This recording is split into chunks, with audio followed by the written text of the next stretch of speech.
स्वारगेट बलात्कार प्रकरणाची inside story exclusive Sunil न्यूजवर. नमस्कार मंडळी, मी सुनील. आपण पाहता सुनील न्यूज.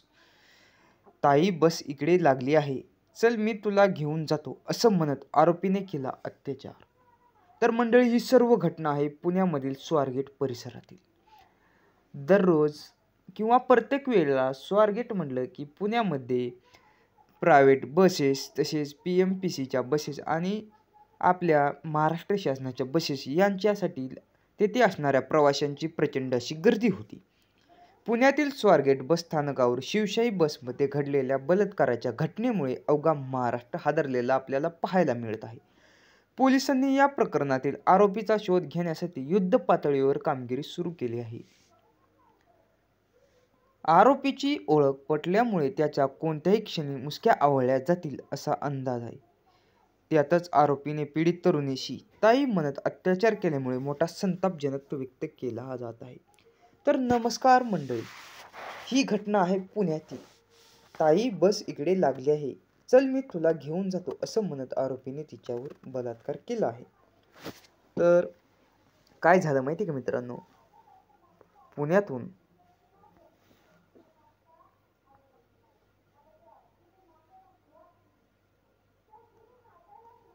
आरोपीने प्रथम पीडित तरुणीचा विश्वास संपादन केला व त्यानंतर शिवशाही बसमध्ये नेऊन तिच्यावर बलात्कार केला आहे. पोलिसांच्या माहितीनुसार पीडित तरुणी पुण्यात नोकरीला आहे. ती फलटण तिच्या फलटण या गावी जाण्यासाठी पहाटे 5:30च्या सुमारास स्वारगेट बस स्थानकावर बसची वाट पाहत होती. काही वेळ तिच्या भोवती घुटमुळल्यानंतर तो आरोपी तिच्या बाजूला जाऊन बसतो आणि हा सर्व घटनाक्रम CCTVमध्ये कैद झालेला आहे. आणि पीडिताभोवती काही वेळा फिरल्यानंतर आरोपी तिच्या शेजारी जाऊन बसला. या दोघांमध्ये बोलणं सुरू झालेलं आहे. हे सर्व प्रकार CCTVमध्ये कैद होत होता. त्यानंतर तिथे शेजारी बसलेला एक व्यक्ती तिथून उठून जातो व त्यानंतर आरोपीने त्या पीडित मुलीशी गोड बोलून आपली ओळख करून घेतो आणि तिचा विश्वास संपादन करतो. तू कुठे चाललीस? साताऱ्याची बस इकडे लागली, तिकडे लागली, ही बस येणार नाही, ही बस जाते असं सांगून त्या मुलीचा विश्वास तो संपादन करतो. पोलिसांना सांगितले की आरोपी पीडित तरुणीला ताई म्हणाला, ताई तू कुठे चाललीस? त्यावर मुलीने आपल्याला फलटणला जायचे आहे असे सांगितले. त्यानंतर आरोपीने लगेच असे म्हटले की सातारची बस तर इथे लागत नाही, तू काय कर त्या तिकडे चल, त्या साईडला ती बस लागते. त्यावर तरुणी म्हणाली, नाही बस इथेच लागते. तेव्हा तो आरोपी म्हणाला, अरे बाई, अरे ताई इथे बस ती लागत नाही. त्यावर आरोपी पुढे म्हणाला, बस तिकडे लागली आहे, चल मी तुला तिकडे घेऊन जातो. त्यानंतर त्या मुलीने त्यावर विश्वास ठेवला. काय केला? विश्वास ठेवला व तो पुढे चालू लागला व नंतर ती मुलगी देखील त्याच्या मागे येऊ लागली व त्यानंतर तिथे शिवशाही नावाची एक बस होती. त्या बस समोर तो येतो आणि म्हणतो, ताई ही बस तुझ्या गावाला म्हणजे फलटण सातारा साईडला चालली आहे. त्यावर ती ताई म्हणते, अहो ही बस मध्ये एवढा अंधार कसं काय? तेव्हा तो आरोपी म्हणतो, सध्या पहाटेचा वेळ आहे, प्रवासी झोपलेले आहेत, त्यामुळे कदाचित त्या बसच्या लाईट बंद केलेल्या आहेत. तू काय कर, ते मोबाईलच्या टॉर्चने आधी आतमध्ये चेक कर प्रवासी झोपलेले आहेत किंवा नाही. तेव्हा ती मुलगी तेथे जाते आणि बसमध्ये चढते. तेवढ्यात तो आरोपी पाठीमागून येतो, बसचा दरवाजा बंद करतो आणि काही क्षणात तिच्यावर अत्याचार करतो आणि तेथून तो बाहेर पडतो.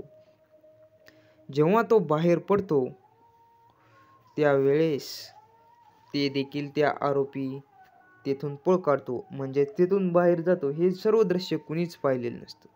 जेव्हा ती मुलगी तेथून त्या बसमधून उतरते आणि जाते आणि तिच्या गावाच्या एका बसमध्ये बसते आणि तिथे पुढे ती जाते. पुढे जात असताना ती तिच्या मित्राला अर्ध्यात गेल्यावर त्या सर्व प्रकार तिला फोनवर सांगते. त्यानंतर तो तिचा मित्र तिला म्हणतो, तुझ्यावर अत्याचार झालाय, तू तात्काळ तिथे थांब आणि पोलीस स्टेशनमध्ये जाऊन त्याची कंप्लेंट कर. ते अत्याचार झाल्यानंतर आरोपी बसमधून निघून गेला आहे. त्यामुळे मुलगी बसमधून खाली उतरते आणि त्यावर झालेला प्रकार तिच्या मित्राला सांगते. जेव्हा मित्र म्हणतो तू काय कर, तिथून खाली उतर, पोलीस स्टेशनला धाव घे आणि तुझ्यावर झालेल्या अत्याचाराची सर्व घटना पोलिसांना सांग.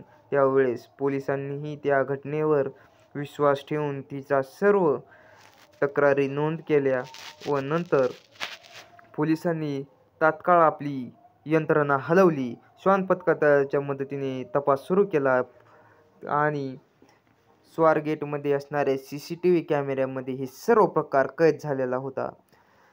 जेव्हा पीडित तरुणीने तक्रार दिल्यानंतर आम्ही लगेच स्वारगेट ST डिपोच्या CCTV फुटेज बघितले असे पोलिसांचे म्हणणं आहे. आरोपीचं नाव होतं दत्तात्रय गाडे आणि आरोपी हा रेकॉर्डवरील गुन्हेगार असून तो पुणे ग्रामीण पोलिसाच्या हद्दीतील आहे.